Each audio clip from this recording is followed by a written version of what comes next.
The war in Ukraine continues, but Russian President Vladimir Putin now facing another challenge, this time on Russian soil.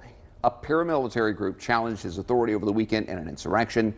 As we learned early this morning, Russian authorities will drop the charges against the leader and others involved in the rebellion, though. Dr. Thomas Porter is closely watching this. He's a professor of Russian and modern European history at North Carolina A&T. Good morning. First, give us a rundown of exactly what happened this weekend. Well, someone in the Kremlin must have given Prigozhin the go-ahead because I don't think he would have done it otherwise. He said it was to protect the independence of his Wagner group. And they went into Rostov, which is the command center for the entire Ukrainian special military operation, without a shot being fired, went 500 miles up the road without any real opposition, although there were a few helicopter attacks, and they shot down a couple of those, and maybe 15 people were killed, Russian servicemen.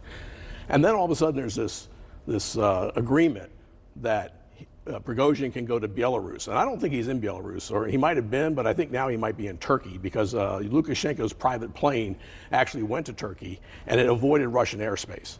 So I'm thinking perhaps that's where he is, but nobody knows where Prigozhin is now. What does this say about the leadership of Putin at this point? The fact that maybe he's called off this particular one, but there's obviously a lot of dissatisfaction. Yeah, it's been real embarrassing. Not just the military effort, but the economy and things of that nature. Yeah, it's been humiliating for him. First of all, he said he was going to brutally crush this mutiny, and then he makes this agreement. And then he goes on television yesterday and says, well, you know, we would have crushed it eventually anyway. But what I find interesting is that the Chechen private military group was the unit that he called upon to defend the road to Moscow, not the internal security troops, not their version of the National Guard. Talk about the significance of that, the fact that it's not your regular military that he called for help in this case. I don't think he can count on anybody in the security forces or the military. He doesn't know who to trust, and there's some kind of political intrigue now ongoing.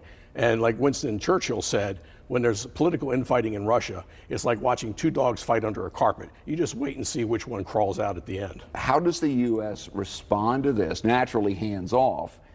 But how do they, especially with the war in Ukraine going on at this point? Well, I think this is the time to, step up our deliveries of weaponry and armaments and that sort of thing. Because he's obviously got more attention based on what's happening at home versus somewhere else. Yes, exactly. So I think we need to, step up, meet the moment, and help the Ukrainians. And they are actually doing much better than is being portrayed. When you're on the offensive, you're going to take more casualties. The Russians have prepared defensive fortifications. It's going to be a slog. But eventually they'll crack because no one wants this war in Russia. And despite whatever the polls might say and all this, all the military correspondents on Telegram and on TV calling for tactical nuclear strikes, people want this to be over. Yeah, and that's kind of the basis of what we're seeing here is an effort to pull his power somewhere else, so he's got to focus on that, right? Right. Okay. Exactly. Thank you very much. It's a confusing situation, but we appreciate your expertise because it gives us kind of a perspective on what's happening internationally. Well, hopefully the next time it will be the last time, and the Ukrainians will have won their war, and Putin will be hanging from a lamppost. Well, could happen. Thank you so much. We appreciate your time. You're welcome.